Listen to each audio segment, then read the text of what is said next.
Joe Pesci played an adaptation of a real-life gangster in the movie Casino. Today, we talk about Anthony Speranzo.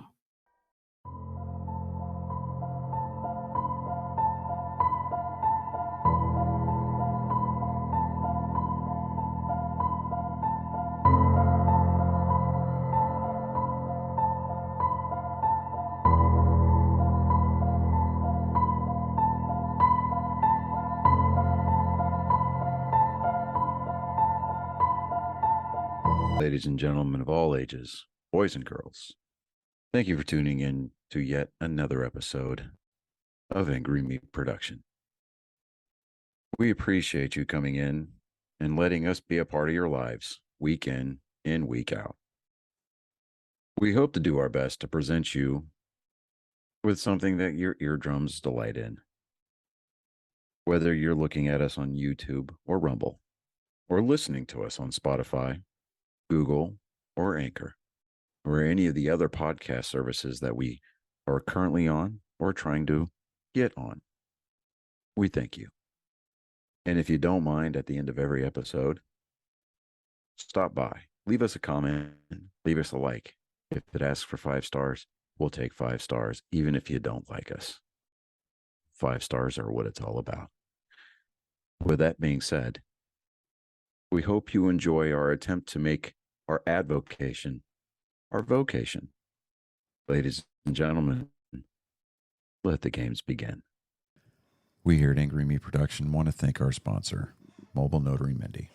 She's certified with the National Notary Association. She's also bonded and E&O insured. She offers a wide range of services including wills, powers of attorney, medical documents, healthcare proxies, living wills, certification of trust, assignment of personal property, HIPAA waivers, advanced healthcare directives, and 99 verification. You can find her on Facebook, TikTok, and Instagram at Mobile Notary Mindy. You can also visit her webpage at TexasMobileNotaryMindy.com. That's TX, MobileNotaryMindy.com. Thank you so much, and enjoy the show. Welcome, Angry Faithful. Yes, today we're going to talk about Anthony Speranzo. Yes, he was played in I love that movie to death, Casino by Joe Pesci, and his character name in the movie was Nicky Santoro. Totally different names. I don't know why they would hide the names and everything, but anyways, let us begin. Now, Speranzo was born in Chicago, Illinois, the fourth of 6 children to Patsy Speranzo Sr. and Antoinette Speranzo. He attended Burbank Elementary School and entered Stan Mez High School in 1953. His father had immigrated from Tangenero province of Burley, Italy, and had arrived on Ellis Island in 1914. He and his mother ran Patsy's Restaurant, which was frequented by mobsters at that time. Jackie the Lackey Surin, Gus, Alex, and Francisco, Frankie the Enforcey Nitti. Now, Tony and his 4 brothers, John, Vincent, Victor, and Michael, become involved in criminal activity starting at an early age. After Tony and Michael's death, his brother Victor would be inducted into the outfit a year later in 1987. The remaining brother, Patrick Pascal Jr., became a dentist, and that's actually foreshadowing, plays part of what happened to Anthony Speranzo. Speranzo was a boyhood friend with Frank Kaluta, and started a criminal career together as teenagers, engaging in theft, burglary, and murder. He was nicknamed Tony the Ant because the media when the FBI agent, Special Agent William Romer, referred to Speranzo as a little pissant. Since the media could not use pissant, they shortened it to Ant. So sad. That's not even a bad word now. Anyways, now Anthony Speranzo created the gang, the Hole in the Wall Gang. In 1971, Speranzo moved to Las Vegas and managed the affairs of the Chicago outfit there. He formed the Hole in One Gang, a group of experienced thieves, safecrackers, and killers. The crew became known into the media as the Hole in Wall Gang because they gained entry to the homes and buildings by drilling through the exterior walls and ceilings of the location they burglarized. In early 1979, Frank Kalula moved to Las Vegas to join Spilotro. On July 4th, 1981, the Hole in Wall Gang robbed a Bertha's Gifts, Homes, and Furnishing on East Sahara Avenue in Las Vegas. The robbery was a bust as much of the gang was arrested, including Kalua, Joe Blasco, Leo Gardino, Ernest Davino, and Lawrence Newman, and Wayne Madakick. Each charged with burglary, conspiracy of committing burglary, and attempting grand larceny, and possession of burglary tools. Now, this is kind of weird. It's one of those things. It's if you're a burglary, they're burglary tools. Because I was looking up burglary tools before I started up because it just popped out at me. if you have a hammer, it's a hammer. But if you're gonna burglarize, it's burglary tools. It's kind of a wording stuff for the law type deal. Anyways, around this time, Speranzo had a affair with Frank Rosta's wife, Jiri McGee. Now, we all know this from the movie Casino that happened and kind of ruined everything for everybody in that circle. The movie actually portrays it's almost documentary how much it wasn't even dramatized that bad. Everything that happened in the movie almost happened exactly in real life. In 1982, Kalota was imprisoned and approached by the FBI with a wiretap of Speranzo talking with someone about having to clean our dirty laundry. Kalota took this as an innuendo as a contract on his life. Due to this, in July 1982, Kalota finalized a agreement with the prosecutors. In September 1983, Spilotro was indicted for conspiracy and obstruction of justice in the Sherwin Jerry Listener murder and released on bail for $100,000. At the trial in October 1983, Kalota admitted that he was involved in about 300 crimes, including 4 murders, perjury, robbery, and burglaries. Say that 5 times fast. That was tough. I'm not gonna lie. I took everything on that one to say all that. Just those 3 words together almost broke me. But we're gonna keep on going. Anyways, he also testified that Speranzo was his boss in Vegas. Ordered to make a phone call to lure one of the 1962 murder victims, William McCarthy, who is a fast food restaurant chain owner, and James Miraglia. And they were found dead in the trunk of a car on May 14, 1962. McCarthy's head had been placed in a vice and his throat slashed. That was part of the first part of the movie. And while Miraglia was strangled, Speranzo was acquitted later that year of all charges. Speranzo's defense attorney was the future Las Vegas mayor of his name was Oscar Goodman. Speranzo and his brother Michael disappeared on June 1914, 1986, after they drove away together from Michael's Oak Park home. Michael's wife, Annie, reported that both of the brothers were missing on June 16th. Michael's car, a 1986 Lincoln, was recovered several days later in a motel parking lot near O'Hare International Airport. On June 22nd, their bodies were found, one on top of each other, stripped down to their undershorts, their underwear, buried in a cornfield in West Solos Preserve in Enos, Indiana. The freshly turned earth had been noticed by a farmer who thought the remains of a deer had been killed out of season by poachers, and then he notified authorities.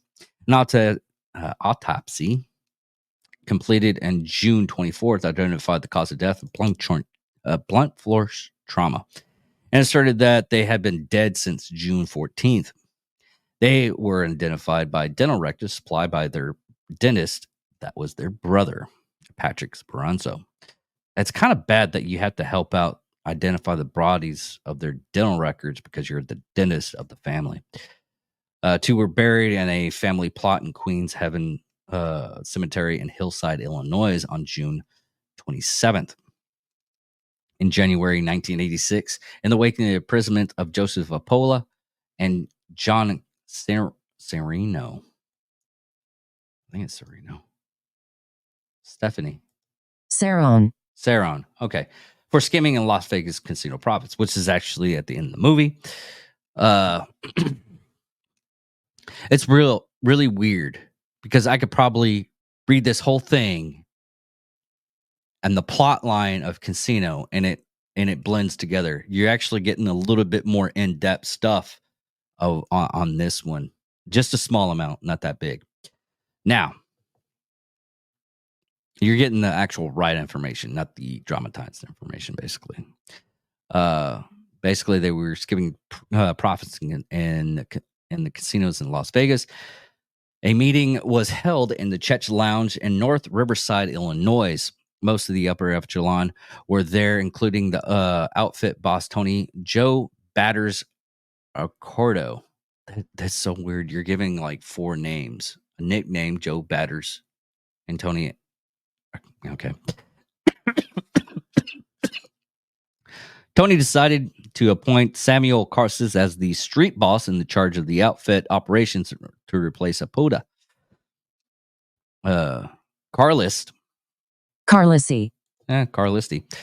told the group that Cordo would stay on as a consigliere and would have final say, as well as Gus Alex staying ahead of the connections for the guys.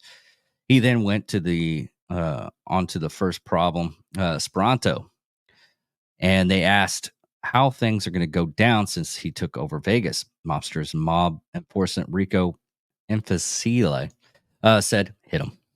Basically, get rid of Spilotro. Everyone else in the meeting agreed, and Spilotro was placed in Vegas by Donald the Wizard of Odds. God, I love these nicknames. Algerina. Although the organization stated that Speranzo were beaten and buried in Endos, Illinois, in cornfield, monsters, and this is where it turns on the story, because in the movie they actually went to the cornfield, they realized what was happening, and then the beating happened at the cornfield. But in the real life, mobster Nicholas Calabrese testified in Operation Family Secrets in 2007 that the brothers were killed in a Bennsville, Illinois basement first, where the Speranzos believed Michael would be inducted into the outfit, then their bodies would transport into the cornfield. According to court testimony, when Tony entered the basement and realized what was going to happen, he asked if he could say a prayer. No arrests have ever been made until April 25th, 2005, when 14 members of the Chicago outfit, including reputed boss James Mackerlow, were indicted for 18 murders, including the Speranzo. The suspected murders included Capo Albert Tuca from Chicago Heights, Illinois, who was sentenced to 200 years in prison in 1990 after his wife testified against him. She testified that in 1986, she drove her husband from an Indiana cornfield where he had told her he just buried Speranzo. On May 18, 2007, the star witness of the government case against the 14 Chicago mob boss figures, Nicholas Calabrese, pleaded guilty to taking part of the conspiracy that included 18 murders. Under heavy security, Calabrese admitted that he took part in planning and carrying out 14 of the murders, including the Speranzo killings.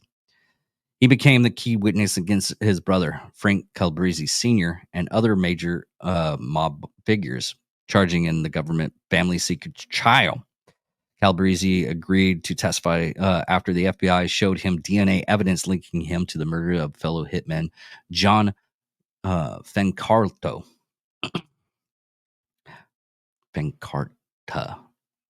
who was also allegedly involved in the Speranzo slings. In September 2007, Frank Calabrese Sr. And four other men, Marcelio, Joseph Lombardo, Paul the Indian Sereno, and former Chicago police officer Anthony Twine Donnelly. God, I just love these nicknames. I know I'm preaching over and over and over again on that, but I love them. Mobsters have really good freaking nicknames. We're convinced of mob-related crime. Were convicted of mob-related crimes on September 27, 2007. Marcelo was found guilty by a federal jury in the murders of both Speranzo brothers. On February 5th, 2009, Marcelo was sentenced to life imprisonment for the Speranzo murders, and United States District Judge James Zagel, agreeing to the presentation made by federal prosecutors, Marcus Funk. See, his last name is 7 is really cool. Also found Marcellus responding for a Daenerys murder as well, even though the jury had deadlocked on that count. On March 26, 2009, Nicholas Calabrese was sentenced to 12 years and 4 months in imprisonment.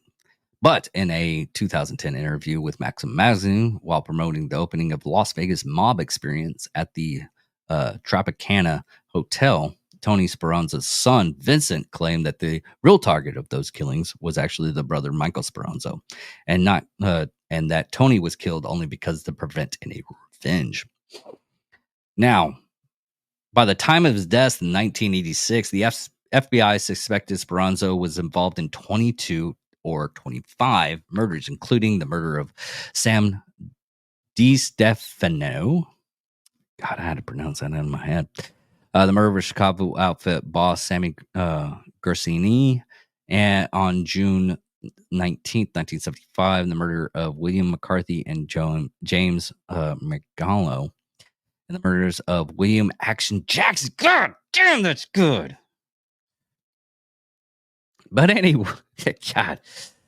But yes, in popular culture in 1980s and 90, NBC did a crime story about the characters, the character of mobster Ray Leo, based on Anthony Speranzo, which Ray Leo, that was on Goodfellas. That was totally different because the actual casino is actually the real base, in my opinion. I still like both of them, though. God, I love mobster movies, gangstas. Anyways, everybody, that's about it on that one. Thank you all for listening. Thank you all for watching, and goodbye.